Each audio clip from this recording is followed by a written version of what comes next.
Okay, here's my final review for episode 6 of Obi Wan Kenobi. So, this episode starts right off from last episode, maybe a few hours, few days, we're not really clear.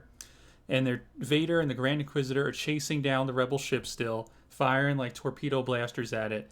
And Vader's like, increase firepower. And it's like, dude, why not just, fire for send off some TIE fighters after it? But no, we're just going to keep chasing the ship. And the ship's got like the best shields in the galaxy. It's holding up really well, and it's zigzagging spaceball style out of the way somehow. I don't know how. And then we see Obi Wan Kenobi. He decides to distract, so he pulls away in like a little escape pod thing, escape ship, and Vader's like, "Go after the ship," and the Grand Inquisitor is like, "Okay," and he kind of tells him beforehand like, "We should go after the Rebel ship." But Vader's like, no. And the Grand Inquisitor, he just has to deal with it because he's Vader's cuck and he has no choice. So Vader goes down to this rocky planet to face Obi-Wan, where Obi-Wan lures him. And, he's like, have you come here to kill me, Obi-Wan? It's like, I'm pretty sure, you followed him here, so you're here to kill him?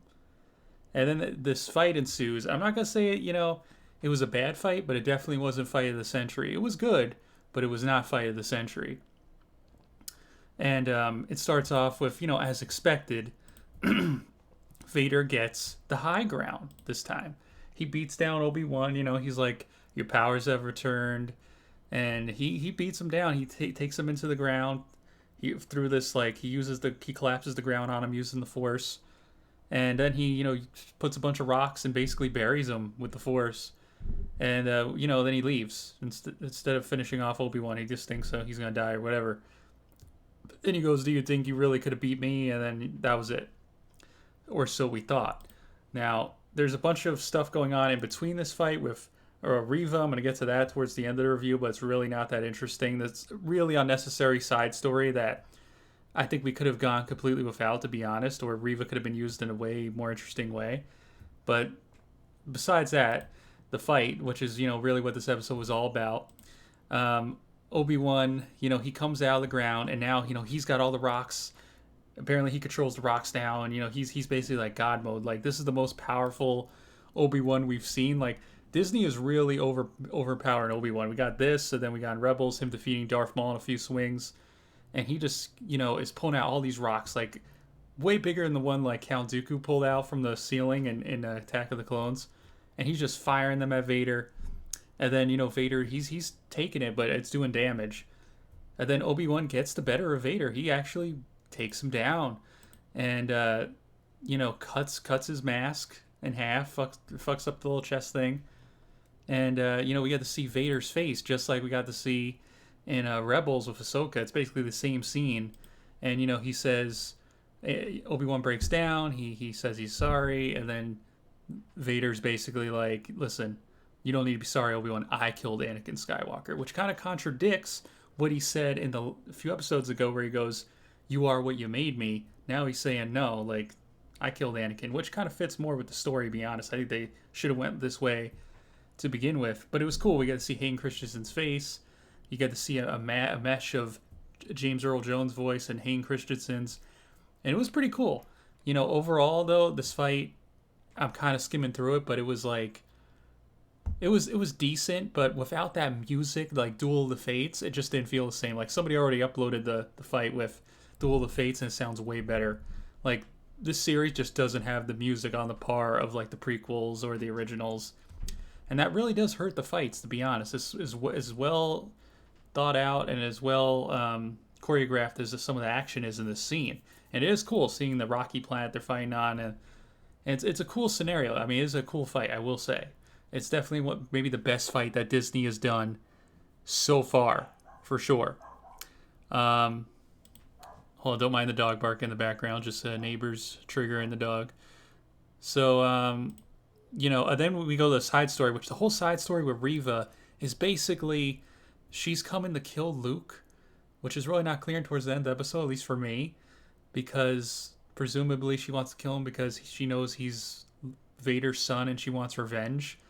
And Uncle Owen and Beru basically decide to stay and fight with some blasters, and Bonnie and Clyde her ass.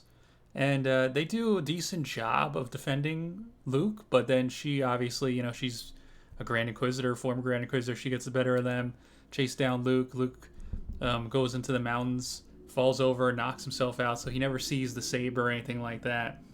And then she goes for the kill, but she can't do it because of her past and her inner conflict, which I think is kind of dumb to do this for a character. Like, it really kind of established her as a good character in the last episode. Now you're gonna have her like kind of like tease with going back to a villain. I think they should have had her either help Obi-Wan or just play a way smaller role in this episode. It really doesn't make a lot of sense having her go to kill Luke, and it just takes and they haven't it takes up so much time away from what's supposed to be the fight of the century. I just didn't like this side story at all. But anyways, she isn't able to kill Luke. She decides to bring Luke back to Uncle Owen and Beru just as Obi-Wan gets done with his fight with Vader. And we basically get to see Luke and Obi-Wan meet for the first time. And, he goes, "Hello there," his famous iconic line. And it was great. It was great. But it doesn't make up for a lot of the flaws of this episode for sure. So I would say overall, this episode, I'll give it probably like a 6 or 7. Really, it was, the best part was just the Obi-Wan Vader fight, and Obi-Wan at the end leaving Vader there Maul style. When it's like, dude, maybe you should have finished Vader off, and saved the whole galaxy. Instead, he just leaves him there, and it doesn't really make a lot of sense, right? It's like he leaves him there to presumably terrorize the galaxy, as we know he's going to for the next few decades. It doesn't really make a lot of sense. But anyways, yeah, this review's all over the place. Sorry about that, but I was kind of late, kind of busy. It's hot as hell here. Don't forget to like. It is greatly appreciated. I might do more discussion on Star Wars in the future, or this episode, if I'm not satisfied with this review, because there is a lot more to talk about. And yeah, thank you, and have a nice day. Don't forget to like. It's greatly appreciated, and bye-bye.